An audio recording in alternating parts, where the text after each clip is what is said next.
शुजित सरकार की फिल्म गुलाबो सिताबो का टाइटल उत्तर प्रदेश के लोकप्रिय कठपुतली शो से लिया गया है, क्योंकि कहानी इस बड़े राज्य की राजधानी लखनऊ में सेट है।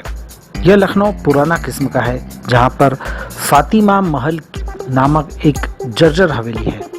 इस खंडहर होती हवेली की मालकिन है बेगम, जिनकी उम्र 95 बरस हो चली है।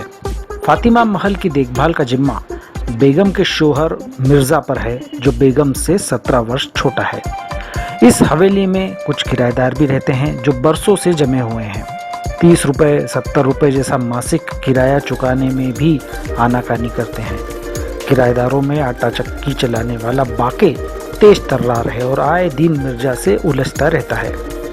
एक दिन बाके की एक लात से टॉयलेट की दीवार गिर जाती है और मिर्जा मामला पुलिस तक ले जाता है।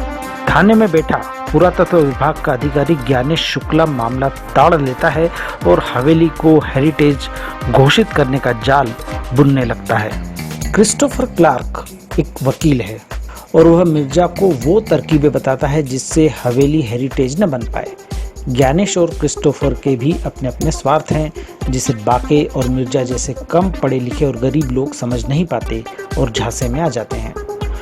दो लोगों के विवाद के बीच पुलिस, सरकार, बिल्डर, नेता आ जाते हैं और हवेली को हड़पने की तरकीबों का इस्तेमाल करते हैं। जूही चतुर्वेदी द्वारा लिखी इस फिल्म में किरदार बहुत जोरदार लिखे गए हैं। किरदारों की गहराई और उनके इरादे तुरंत दर्शक समझ जाते हैं, लेकिन इन किरदारों के लिए जो कहानी लिखी गई है वो दमदार नहीं है। शुरुआत में फिल्म अच्छी लगती है जब हम जर्जर हवेली, कब्र में पेड़ लटकाए मिर्जा और लंपट बाके के किरदारों से परिचित होते हैं। मिर्जा की बल्ब से लेकर तो अचार चुराने की हरकत अच्छी लगती है, जिन्हें वह कबाड़ी की दुकान में बेचकर पैसे जुटाता है। बाके के उस दर्द से प्यार होता है कि उसे लगता है कि उसकी छोटी बहन बड़ी नहीं हो रही है और बड़ी बहन बहुत तेजी से बड़ी हो रही है। जर्जर हवेली में भूली बिसरी चीजें, कबाड़, गुटर गू करते कबूतर, प्लास्टर उखड़ी दीवारों को जब कैमरा दिखाता है तो महसूस होता है कि कभी यह बुलंद इमारत थी। लेकिन जब हम हवेली के कोनों कोनों को जान जाते हैं, बाके और मिर्जा की रग रग से वाकिफ हो जाते हैं, तो बात कहानी और स्क्रीन प्ले पर आ टिकती है और यहीं पर फिल्म मात खा जाती है। फिल्म इतनी धीमी हो जाती है कि धैर्य जवाब देने लगता है। शुक्ला और क्रिस्टोफर के किरदार जब सामने आते हैं तो फिल्म का स्तर ऊंचा उठता है, लेकिन जल्दी ही ग्राफ फिर नीचे आ जाता है। बाके और मिर्जा की शुरुआती झड़पों से दर्शक उम्मीद बांधते हैं कि यह नोक-झोंक और भी मजेदार रूप लेगी, लेकिन ऐसा नहीं हो पाता। स्क्रीन प्ले की दूसरी समस्या ये है कि आप किसी किरदार से जुड़ नहीं पाते। मिर्जा का लालच और बाके का टुच्चापन दर्शकों को इनसे दूर रखता है। मिर्जा और बाके दोनों हवेली को बचाने में लगे रहते हैं, लेकिन दोनों को यह लगता है कि वे एक दूसरे के विरोध में खड़े हैं। इसको लेकर अच्छा हाथ से रचा जा सकता था। फिल्म अंतिम 20 मिनट में गति पकड़ती है, जब घटनाक्रम तेजी से घटता है और एक जोरदार ट्विस्ट के साथ फिल्म खत्म होती है। शुजित सरकार कहानी को अपने तरीके से कहने के लिए जाने जाते हैं, लेकिन गुलाबो सिताबो में उनका यह अंदाज कमजोर रहा।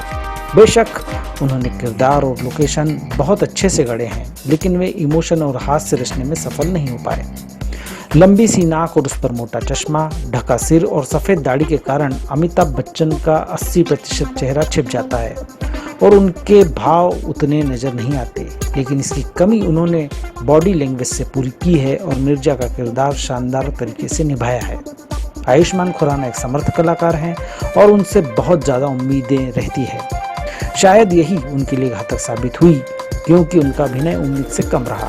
विजय राज और ब्रजेंद्र काला अभिनय के मैदान के पक्के खिलाड़ी हैं और पूरे दमखम के साथ गुलाबो सिताबो में नजर आए हैं। इनके किरदार में किसी दूसरे को सोचा ही नहीं जा सकता।